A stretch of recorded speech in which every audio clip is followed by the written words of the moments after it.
So, the course which I delivered today to the participants in the Social Security Summer School, which is taking place here in Turin, was mainly to explain the contribution which social dialogue in all its forms can make in ensuring a sound governance of social security policies and schemes. Indeed, social dialogue as a mechanism of consultation and exchange of information between the government on the one hand and the social partners on the other can enable the latter to ensure that decisions that are made in the broad field of social protection and social security are made in a way that they reflect the needs and also the concerns of all three parties.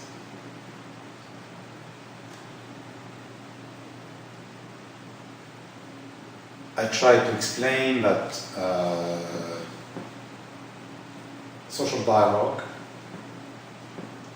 does not mean that there is a confusion in the roles and the responsibilities of the three actors, namely the government and social partners. On the contrary, it means that the roles of the government and the social partners are clearly defined, but they are complementary.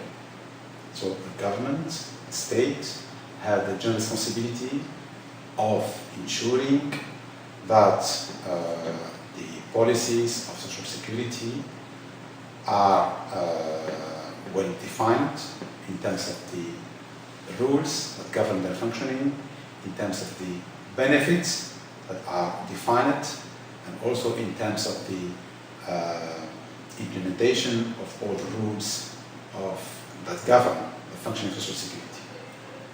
That's the responsibility of the state. But on the other hand, the social partners can play a role in ensuring that those policies of social security are defined, do reflect the needs and also the concerns of employers and workers as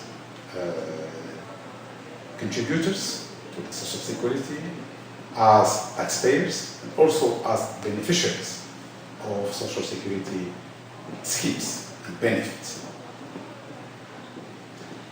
I tried to explain also that social dialogue does not function in a vacuum, but it should function in the framework of a clearly defined institutions which have the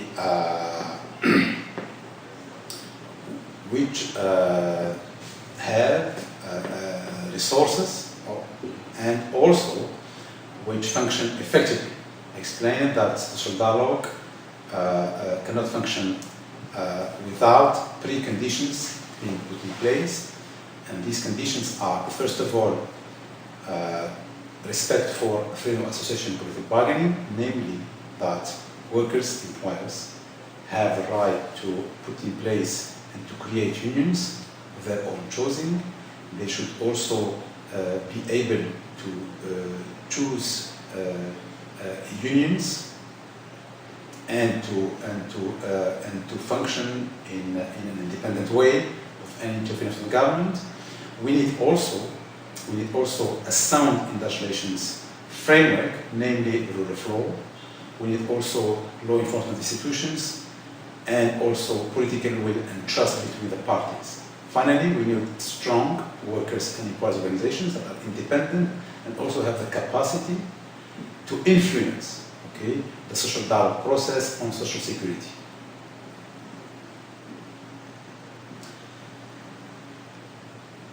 In my intervention, I also explained that there is no one single way of conducting social dialogue on social security, but there are different ways, which are reflected in various experiences at the country level.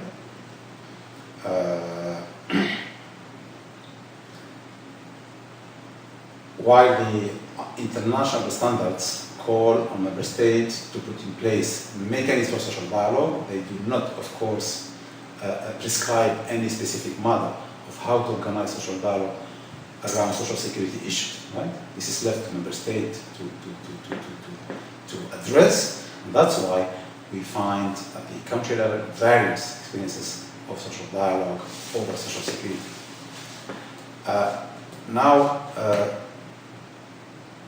What I would like to stress here is that I addressed the question of why do we need social dialogue on social security. And here I explained that not only the Convention 102, but also other ILO instruments that promote social dialogue recommend to member states, okay, to promote consultations and cooperation between the government and the social partners at the national but also international levels on various issues, including on social security policies. And then I explained that I gave examples showing social dialogue in action. I gave examples showing how in certain countries the social partners do manage social security schemes. And I gave the example of France, where the social partners do manage the unemployment benefit system.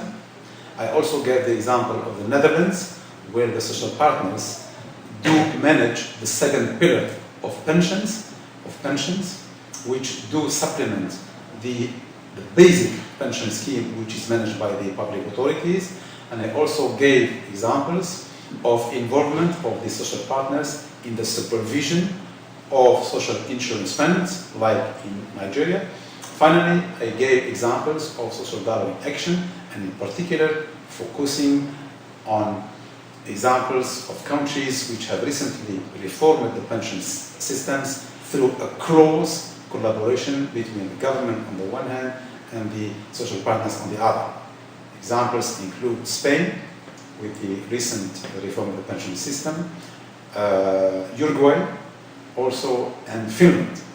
So, concrete examples showing how, through social dialogue, the social partners and the government managed to come up with sustainable solutions to the challenge of pension reforms.